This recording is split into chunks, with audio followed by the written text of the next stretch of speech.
दोस्तों आज हम चार स्टॉक साथ में डिस्कस करने वाले। आज हम टाटा स्टील को डिस्कस करने वाले, साथ में हम विप्रो लिमिटेड को डिस्कस करेंगे और हम आईटीसी को डिस्कस करने वाले।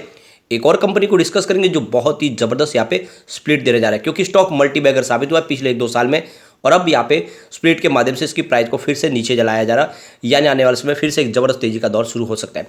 टाटा स्टील की बात करें तो आप देख सकते हो कि करेक्शन काफ़ी ज़्यादा हुआ है और करेक्शन इसलिए हुआ क्योंकि स्टील सेक्टर में दबाव था और इस बार रिजल्ट में भी काफ़ी कमी रही थी, लेकिन ब्रोकरेज हाउस इसमें बाई की कॉल दे रहे हैं और कह रहे हैं कि इस समय आपको इन्वेस्टमेंट करना चाहिए। टाटा स्टील बहुत ही मजबूत लग रहा है इस लेवल पे खरीदारी के लिए।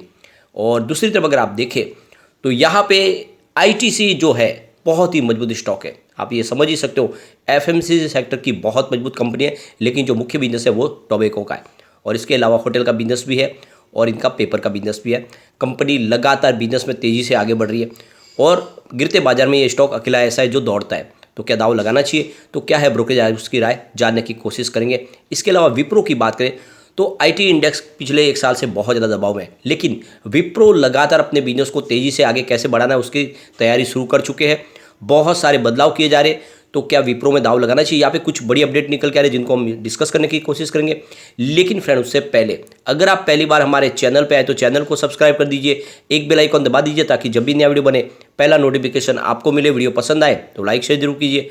चलो फ्रेंड्स वीडियो स्टार्ट करते हैं। मैं हूँ आपका दोस्त एस बी दवे और हमारे अपने चैनल ऑनलाइन कमाई में आपका बहुत बहुत स्वागत है। सबसे पहले टाटा स्टील की बात करें, स्टॉक की क्लोजिंग फ्राइडे को 108 के आसपास रही, जहाँ पे 0.046% की गिरावट थी और ये गिरावट मामूली है क्योंकि बाजार में हमने देखा कि करीब 650 पॉइंट की भारी गिरावट हुई थी और उस हिसाब से स्टॉक में अभी भी अच्छी तेज़ी बनी हुई है। अब यहाँ पे देख सकते हो कि बहुत बड़ी गुड न्यूज़ निकल के आ रही है टाटा स्टील के लिए।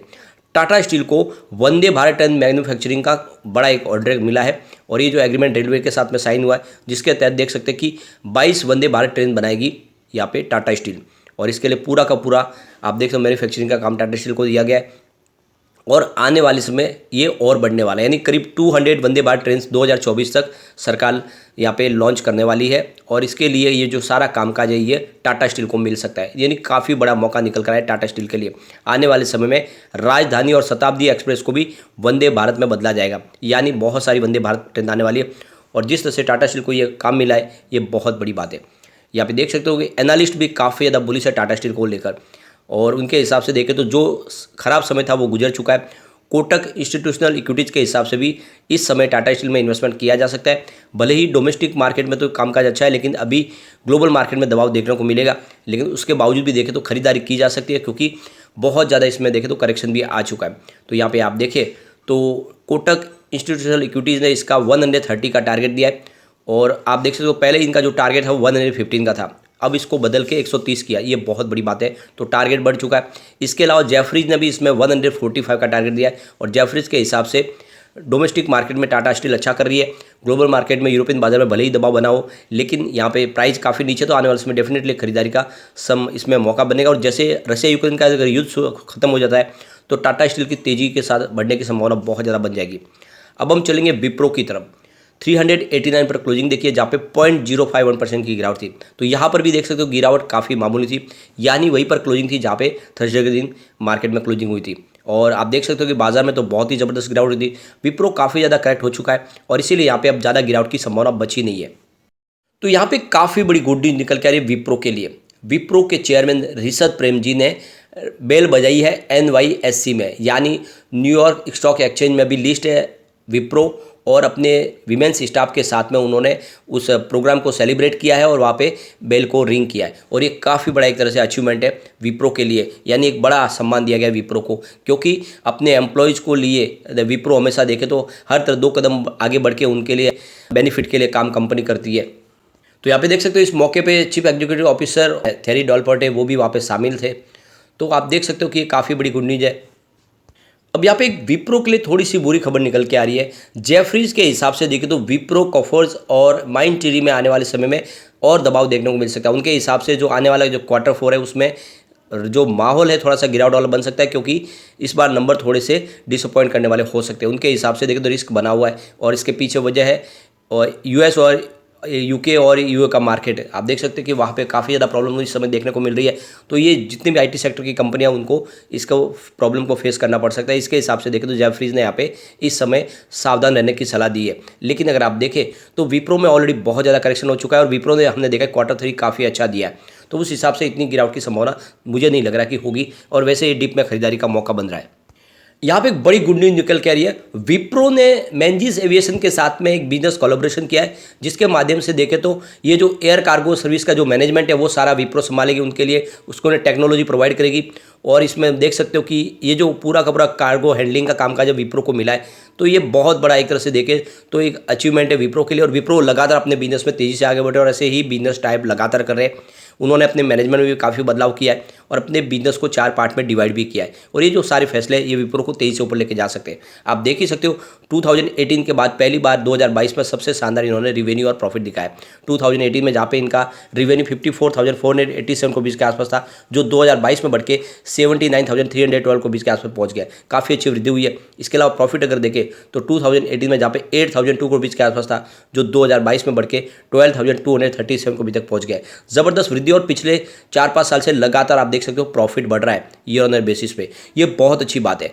तो भले ही समय प्राइस न बढ़ रही हो, लेकिन कंपनी बहुत मजबूत है, फंडामेंटली कंपनी स्ट्रांग है और ऐसे में आंख बंद करके विप्रो में निवेश किया जा सकता है। ये ऐसे स्टॉक है जो आने वाले समय आपको डेफिनेटली बहुत ही अच्छा रिटर्न दे सकते हैं। इस समय भले ही इनकी प्राइस नीचे हो, लेकिन ये एक तरह से प्योर गोल्ड है, क्योंकि कंपनी लगातार अच्छा बोनस भी देती है और डिविडेंड भी देती है और कंपनी का बिजनेस जिस तरह से पटरी पे आ चुका है और जो मैनेजमेंट फैसला कर रहे हैं, ये कंपनी वाकई में आपको अच्छा रिटर्न देने के काबिलियत रखती है। तो बिल्कुल इन्वेस्टमेंट करना चाहिए, नजरिया लॉन्ग टर्म का लेके निवेश इसमें आपका बनता है। चलते हैं आईटीसी की तरफ। ये भी एक तीसरा बहुत ही मजबूत स्टॉक है जो गिरते बाजार में आपको तेजी से एक प्रॉफिट दिखाता है। 388 के आसपास स्टॉक है, 0.18% की तेजी दिखाई थी इसने फ्राइडे के दिन। एक तरफ तो बाजार में 650 पॉइंट की भारी गिरावट, उसके बावजूद भी पॉजिटिव क्लोजिंग होना बहुत बड़ी बात हो जाती है। अब यहाँ पे देख सकते हो कि जो एफएमसीजी प्रोडक्ट की जो कंपनियां, चाहे इसमें हिंदुस्तान यूनिलीवर हो या फिर नेस्ले हो या आईटीसी, अपने बिजनेस को तेजी से D2C ब्रांड बनाने की कोशिश कर रही है और डिजिटल प्लेटफॉर्म पर बहुत तेजी से आगे बढ़ रही है। आप देख सकते हो आईटीसी का जो इस समय जो रिवेन्यू ग्रोथ है 10% डिजिटल प्लेटफॉर्म पे तेजी दिखा रहा है। और आप देख सकते हो जो आईटीसी स्टोर है उस पर काफ़ी रेडी टू कुक प्रोडक्ट मिल रहे हैं, जिसमें चॉकलेट है, इसके अलावा बहुत सारे प्रीमियम आप देखें स्किन केयर प्रोडक्ट भी है, स्टेशनरी है और बहुत तेज़ी से बिजनेस ग्रो कर रहा है। इसके अलावा देखें तो योगा बार और मदरसन स्पर्श जैसे कंपनियों को इन्होंने एक्वायर भी किया है, जिससे इनका और भी प्लेटफॉर्म मजबूत हुआ है। तो कुल मिला के डिजिटल टेक्नोलॉजी का इस्तेमाल कर रही है आईटीसी और इसीलिए मुझे लग रहा है कि आईटीसी आने वाले समय कमाल कर सकते हैं। यहाँ पे देख सकते हो जेएम फाइनेंशियल की तरफ से आईटीसी को लेकर बाई की कॉल दी गई है। उन्होंने इसका जो टारगेट रखा है वो 440 का है और बिल्कुल दाव लगाने की यहाँ पे गुंजाइश बनती है। यानी देख सकते हो इन्वेस्टर को यहाँ से 12% की अच्छी तेजी देखने को मिल सकती है, यानी 48 रुपीज़ पर शेयर कमा सकते हैं इन्वेस्टर। इसके अलावा अगर मोतीलाल ओसवाल की बात करें, मोतीलाल ओसवाल भी काफ़ी ज़्यादा बुलिश है आईटीसी को लेकर। उन्होंने इसका टारगेट 450 का दिया हुआ है, तो लगातार अच्छे बाय के कॉल निकल के आ रही है। अब यहाँ पे आईटीसी की तरफ से एक बड़ी गुड न्यूज और निकल के आया। आईटीसी ने एक्सिस बैंक के साथ में एक बिजनेस टाइप किया, जिसके माध्यम से जो रूरल एरिया में एफएमसीजी प्रोडक्ट बनाने वाली जो फार्मर्स है उनको अब लैंडिंग की जाएगी। उनको उनके प्रोडक्ट के बनाने के लिए जो फार्मर्स को एक तरह से लोन प्रोवाइड किया जाएगा वो एक्सिस बैंक करेगी। और आप ये देख सकते हो प्राइवेट सेक्टर की तीसरे नंबर की सबसे बड़ी बैंक है एक्सिस बैंक, जिन्होंने आईटीसी के साथ में बिजनेस टाइप किया, जिनसे उनके फार्मर्स को ज़्यादा से ज़्यादा मात्रा में लोन प्रोवाइड किया जा सकता है, जिससे वो आईटीसी के लिए प्रोडक्ट बना सके और इस तरह से आईटीसी का कारोबार भी तेज़ी से बढ़ता हुआ दिखाई देगा। आने वाले समय रूरल एरिया में जहाँ पे काफ़ी ज़्यादा अपॉर्चुनिटी निकल के आ रही है, तो एक्सिस का बिजनेस तो बढ़ेगा ही, साथ में आईटीसी को भी अपने ज़्यादा से ज़्यादा यूनिक प्रोडक्ट आराम से आसानी से रूरल एरिया से वो ले पाएंगे, क्योंकि उनको फंड मिलेगा तो बिजनेस बढ़ेगा ही बढ़ेगा। तो कुल मिला के ये काफ़ी बड़ा अचीवमेंट है। अगर हम आईटीसी की बात करें तो पिछले एक साल से लगातार बिजनेस बढ़ रहा है। दिसंबर 2021 में जहाँ पे इनका रेवेन्यू 18,366 करोड़ के आसपास था, जो दिसंबर 2022 में बढ़ के 19,021 करोड़ तक पहुंच गया। इसके अलावा प्रॉफिट को देखें तो दिसंबर 2021 में जहाँ पे 4,057 करोड़ के आसपास था, जो दिसंबर 2022 में बढ़ के 5,007 करोड़ तक पहुँच गया और लगातार हर क्वार्टर में आपको प्रॉफिट बढ़ता हुआ दिखाई देगा। तो आप देख सकते हो ये जो एक डाइवर्सिफाई बिजनेस करने वाली कंपनी है और बहुत मजबूत कंपनी है।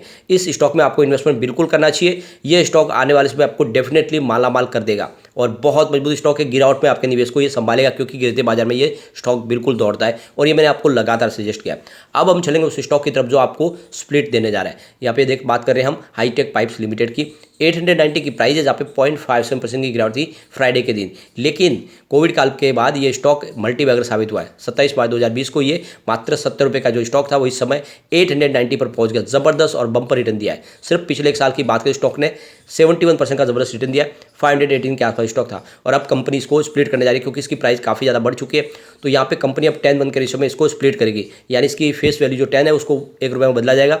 और अब आप देख सकते हो कि जो 900 के आसपास का स्टॉक है वो 90 रुपये तक आ जाएगा। तो इसकी एक्स स्प्लिट डेट है 17/3/2023। उसके पहले अगर आपके डीमैट अकाउंट में शेयर आ जाते हैं तो बिल्कुल आपको स्प्लिट का फायदा मिलेगा और फिर आने वाले समय इसका फिर से प्राइस नीचे आने के बाद तेज़ी से इसके बढ़ने की संभावना भी बन जाएगी। तो निवेश बिल्कुल किया जा सकता है, लेकिन फ्रेंड कोई भी इन्वेस्टमेंट करने से पहले अपने फाइनेंशियल एडवाइजर से बारे ले ले या अपना खुद का रिसर्च करें, क्योंकि मैंने वीडियो आपके एजुकेशनल पर्पज़ के लिए ही बनाई। वीडियो पसंद आए तो लाइक शेयर जरूर कीजिए और चैनल को सब्सक्राइब कर दीजिए। Thank you friend.